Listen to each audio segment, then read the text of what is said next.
Bine ați venit, suntem în direct. Astăzi prezentăm povestea cu ochii căprui. Deci bărbatul este blond, iar Olivia este brunet, are ochi căprui.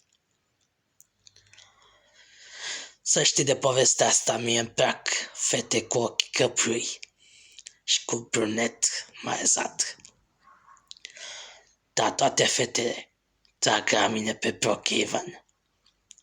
Toate fetele care au ochi căprui și păr brunet trag ce mai bine la mine pe Brookhaven. Toți trag la mine fiindcă sunt un bărbat care respectă regula. Regula numărul 1, să fii întotdeauna cu prietenii. Apoi regula cu numărul 2 e să te prietenești cu prietenii de pe Brookhaven. Și regula cu numărul 3, să ai dragoste cu o fată, ca și până acum. Ăștia sunt 3 reguli simple. Cam atât pentru astăzi, dragi prieteni.